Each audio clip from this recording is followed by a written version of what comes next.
Salam sejahtera umat sedharma semuanya. Terima kasih atas rahmat Tuhan Yang Maha Esa, ulas kasih dari Buddha Maitreya, kebesaran dari Dwi Mahaguru Agung Secun dan Semu, lindungan dari ketiga yang Arya Sesepuh di Nirwana, bimbingan dan dukungan dari para sesepuh dan pandita. Pada kesempatan ini Hoshe mendapatkan kesempatan mengikat jodoh yang baik bersama dengan umat sedharma semuanya. Kali ini Hoshe akan membawakan mengenai Luni Li Ren Bian Di 10章。第10章，子曰：“君子止于典甲也。勿敌曰：勿谋曰：义者于彼。” Apa yang dimaksud dengan 君子止于典甲也？勿敌曰。Nabi Konfusius mengatakan, seorang pembina terhadap suatu masalah dunia ini tidak boleh keras kepala dan tidak boleh memaksakan kehendak. Apa yang dimaksud dengan keras kepala, yaitu tidak dapat menerima pendapat orang lain. Memaksakan kehendak bahwa ide dan masukan yang kita berikan adalah hal yang benar, walaupun tidak sesuai dengan tema yang ada. Manusia hidup di dunia harus mengerti situasi zaman. Tidak boleh hanya mementingkan kepentingan pribadi saja dan tidak memikirkan kepentingan orang lain. Apabila kita mempunyai kesempatan, mengharuskan kita memberikan pendapat terhadap suatu masalah, dan kemungkinan pendapat kita tidak bisa diterima oleh orang lain, kita merasa dirugikan karena pendapat yang kita berikan sebenarnya menguntungkan untuk kita. Tetapi karena tidak diterima sehingga kita merasa rugi. Sebenarnya, apa yang kita alami adalah pelajaran untuk kita dalam menyelesaikan suatu masalah. Pendapat orang lain bisa saja ilmu yang baru untuk kita, bukan dengan keras kepala mempertahankan ide yang kita punya, karena pada dasarnya tidak ada bentuk yang pasti bagi segala sesuatu yang berada di bawah matahari. Seorang pembina diri akan sangat baik dalam melakukan masalah secara gotong royong, menggunakan pendapat orang lain yang diutarakan, bukan memaksakan kehendak sendiri agar orang lain melaksanakannya. Apabila hal ini kita terus lakukan, maka tidak akan ada yang kekal atau berumur panjang dalam berorganisasi. Sedangkan apabila kita mempunyai kepintaran, seharusnya digunakan untuk kepentingan orang lain. Di sini Hoshe akan bercerita mengenai talenta yang bermanfaat bagi orang lain. Di bagian barat Laut China, terdapat provinsi Xinjiang. Ada seorang yang kepintarannya melegenda, namanya Avanti. Pada waktu itu, Raja Xinjiang sangat buruk perilakunya dan tidak peduli terhadap rakyat yang susah dan membutuhkan pertolongan. Rakyat daerah Xinjiang marah, tetapi tidak berani membuka mulut untuk protes. Mereka jengkel, namun tidak memiliki keberanian untuk bertindak. Mereka takut karena jika Raja Xinjiang tahu ada yang tidak sopan bahkan marah padanya, maka segera orang itu akan menerima hukuman rajam, mati dilempar batu. Mengetahui tidak seorang pun yang berani memberikan masukan kepada raja, Avanti dengan menunggang keledai berbicara keliling negeri tentang keburukan raja yang tidak peduli akan penderitaan dan kesusahan rakyat.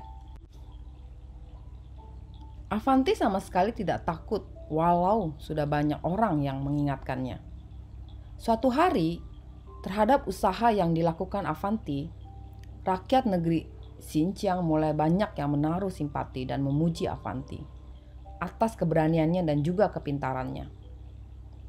Avanti terus melakukan misinya tanpa takut hingga akhirnya ia ditangkap oleh para serdadu kerajaan dan dibawa ke hadapan raja. Raja yang tidak peduli itu pun bertanya kepadanya, "Avanti, banyak orang berkata bahwa kamu adalah orang terpintar di negeri ini. Hari ini saya mau mengajukan pertanyaan untuk menguji kepintaranmu. Jika kamu tidak bisa menjawab, kamu akan segera menerima hukuman mati, karena kamu juga telah memberitakan kabar yang buruk tentang saya." Avanti dengan sigap menjawab, "Raja, sekarang silakan tutup mulut dahulu. Sekarang silakan Tuan Raja mengajukan pertanyaan kepada saya." Raja bertanya, "Ada berapa banyak bintang di langit?" Avanti menjawab, semua bintang di langit banyaknya sama dengan jumlah bulu di jenggot Tuan Raja. Raja bertanya lagi, kalau begitu berapa banyak jenggot saya? Sambil memegang ekor keledainya, Avanti menjawab, sama dengan bulu ekor keledai ini. Jika tidak percaya, silakan Tuan Raja hitung sendiri. Raja pun geram dan berkata, mana mungkin saya hitung bulu ekor keledai? Kamu benar-benar tidak sopan. Pengawal, tangkap dan ikat dia, dan segera lemparkan dia di tempat hukuman rajam. Avanti bukan hanya tidak takut, tetapi juga sambil tertawa terkekeh-kekeh. Raja membentak, mengapa kamu tertawa? Sebentar lagi kamu pasti mati. Avanti sambil tertawa menjawab, Tuan Raja, sesungguhnya saya sudah tahu bahwa hari ini saya menghadap Raja dan itu berarti hari kematian saya. Saya bukan hanya tahu hari kematian saya juga sudah tahu hari kematian Raja. Raja terkejut dengan jawaban Avanti. Dan karena berita yang tersebar bahwa Avanti tahu banyak hal, pintar, serta penuh hikmat, maka Raja pun ingin tahu kapan hari kematiannya. Raja berkata, apakah kamu sungguh mengetahui hari kematian saya? Cepat katakan, kapan saya akan menemui ajal? Dengan sangat tenang dan sambil tersenyum, Avanti menjawab, hari kematian Tuanku Raja adalah sehari setelah hari kematian saya. Mendengar jawaban Avanti, Raja mulai berpikir serius dan tampak mulai ketakutan. Tiba-tiba, setelah berpikir dan merenungkan jawaban Avanti, Raja berteriak, cepat lepaskan Avanti tanpa banyak tanya. Hei Avanti, kamu sungguh jangan mati karena kalau kamu mati, maka keesokan harinya pasti saya mati. Saya harap kamu bisa hidup 1000 tahun dan itu berarti saya akan hidup 1000 tahun lebih 1 hari. Avanti, saya akan menghadiahkan kepadamu harta kekayaan yang melimpah. Raja Xinjiang pun memberikan kepada Avanti harta yang banyak sesuai dengan yang diucapkannya. Dari cerita ini kita belajar, apabila kita mempunyai kepintaran, kita harus bisa gunakan semua talenta dan kepintaran untuk menolong orang lain yang membutuhkannya. Jangan menggunakan semua kekuasaan dan kemampuan kita untuk menindas dan menyusahkan orang lain. Juga jangan memaksakan kehendak kita kepada orang lain. Salah satu orang yang paling hikmat di negeri China adalah Lao Tzu. Namun Lao Tzu juga belajar banyak dari gurunya yang mempunyai hikmat yang sangat tinggi. Nama gurunya adalah Shang Rong. Shang Rong mempunyai pemikiran yang sangat brilian dan dalam. Ia juga mempunyai cara mengajar yang dikagumi oleh Lao Tzu. Karena itu, ia merasa bahwa gurunya yang membuatnya sangat berhikmat. Pada suatu hari, dalam usia yang sudah sangat lanjut, Shang Rong sakit parah. Demi mendengar bahwa guru yang sangat dikasihi dan dikaguminya sakit, Lao Tzu meninggalkan pekerjaannya dan pergi membesuk Shang Rong. Saat itu, Lao Tzu sangat khawatir bahwa gurunya tidak akan bisa bangun lagi. Karena itu, ia bertanya kepada Shang Rong, apakah ada yang saya bisa bantu dan apakah ada pesan-pesan yang sangat penting? Dengan suara yang masih bisa didengar dengan jelas, Shang Rong berkata, jika kamu pergi dan melewati sebuah desa tua, kamu harus turun di sana. Lao Tzu agak heran dan bertanya, apakah itu berarti saya tidak boleh menjadi orang yang lupa akan desa tua dan kampung halaman?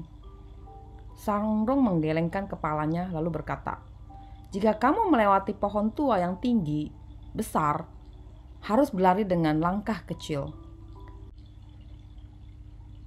Lao Tzu menjawab, apakah maksudmu yang penting adalah orang muda harus menghormati orang yang tua?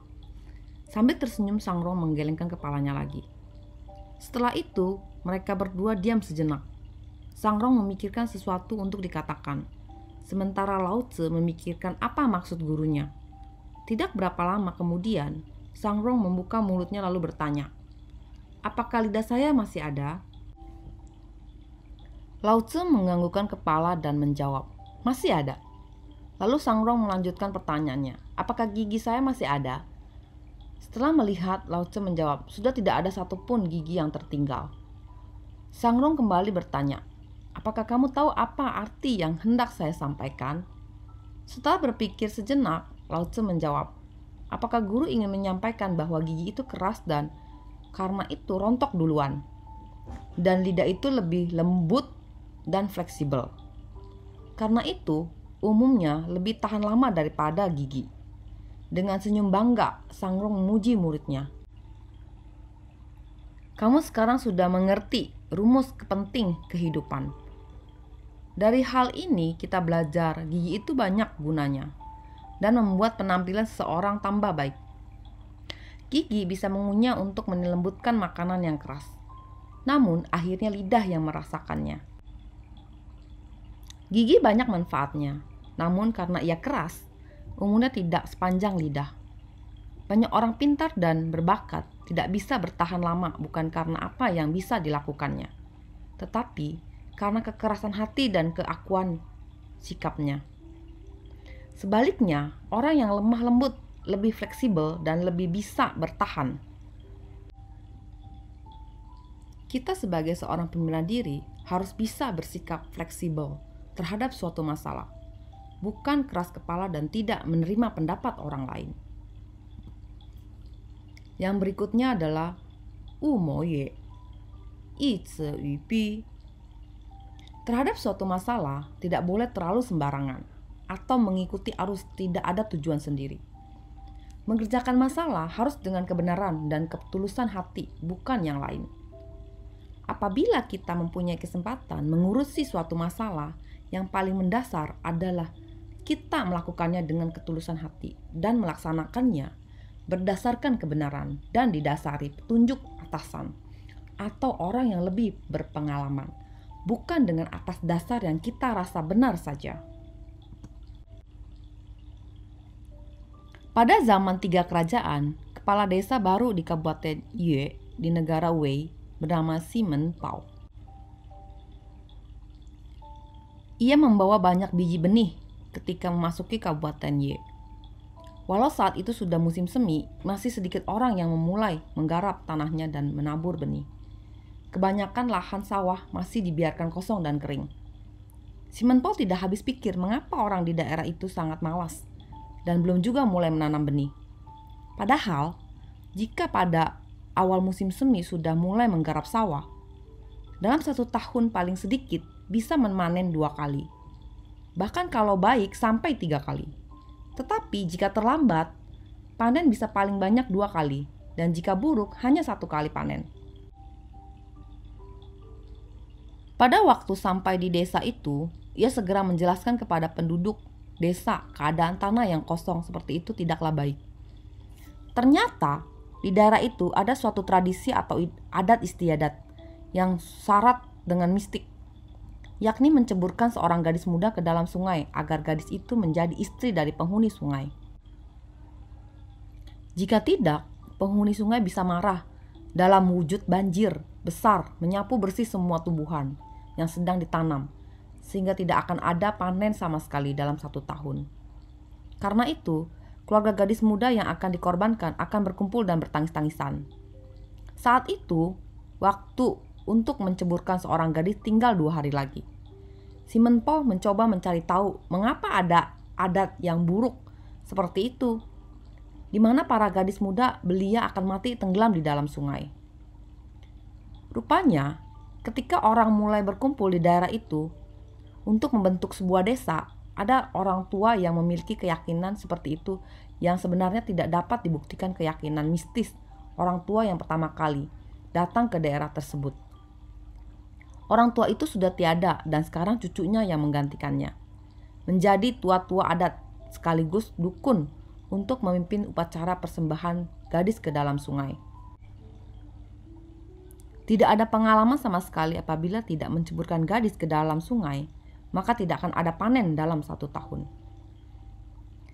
Simon Pao pun akhirnya berkesimpulan, hal ini adalah adat yang salah. Dengan mencari tahu semaksimal mungkin, akhirnya Simon Pao tahu apa yang harus dilakukan pada hari upacara tersebut.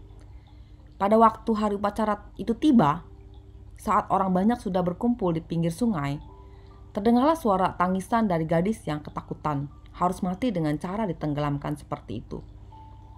Simon Pao yang baru saja ditugaskan oleh raja untuk menjadi pimpinan desa itu dengan suara keras berkata, "Sekarang, bawalah gadis yang hendak dipersembahkan kepada penghuni sungai di hadapan saya." Tua-tua adat diam, terpaku, walaupun dalam hatinya sudah mulai merasa dilangkahi haknya. Setelah gadis itu tiba di hadapannya, si Menpau menatapnya serius dan teliti, lalu berkata, "Gadis ini sama sekali tidak cantik. Karena itu, saya meminta tua-tua adat untuk turun terlebih dahulu ke dalam sungai dan memberitahukan penghuni sungai bahwa akan dicarikan gadis yang lebih cantik. Dan pada hari tepat akan diceburkan ke dalam sungai." Kebetulan saat itu yang menjadi pimpinan tua-tua adat adalah nenek tua. Si Menpau berkata, "Tua-tua adat kita kali ini yang seorang sudah terlalu tua, pasti tidak mampu bernegosiasi dengan penghuni sungai. Karena itu, tolong bawa ke sini semua anggota keluarga yang laki-laki dari tetua-tetua adat kita." Semua laki-laki dari keluarga tetua-tetua adat dikumpulkan di pinggir sungai. Setelah itu semua warga disuruh menangkap mereka untuk diceburkan ke dalam sungai. Namun oleh penduduk desa, ternyata tetua-tua adat yang sudah tua itu juga diceburkan ke dalam sungai. Saat mereka masih percaya bahwa tetua-tua adat dan semua laki-laki yang diceburkan akan bernegosiasi dengan penghuni sungai, ternyata setelah satu persatu mereka ditenggelamkan, satu demi satu dari mereka pun kemudian muncul ke permukaan sungai dan berteriak minta tolong. Si Menpau lalu berkata, tegas dan keras, "Mulai saat ini, siapa yang mengusulkan, meminta atau mendesak agar ada gadis yang diceburkan ke dalam sungai demi berhasilnya panen, maka dia sendiri yang terlebih dahulu akan ditenggelamkan. Dan tidak akan boleh ada seorang pun yang menolongnya." Sejak saat itu, adat menceburkan gadis ke dalam sungai berakhir. Dan dibawa ke pemimpinan si Menpau, panen berlimpah. Penduduk desa pun senang dan sejahtera. Dari hal ini kita dapat mempelajari untuk menyelesaikan suatu masalah, akar permasalahan itu sendiri harus dicari tahu. Dengan mengetahui akar permasalahan, maka mudah untuk diketahui tindakan yang harus dilakukan untuk menyelesaikan masalah tersebut.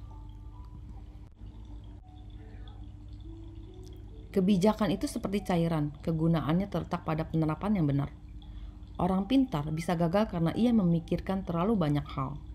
Sedangkan orang bodoh seringkali berhasil dengan melakukan satu tindakan tepat. Itu karena kebijakan sejati tidak datang dari pikiran kita saja. Itu berdasarkan pada perasaan dan fakta.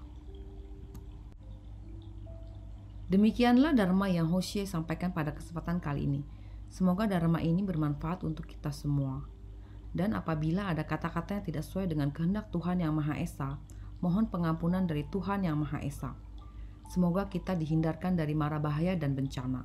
Dan semoga semua makhluk berbahagia. Terima kasih.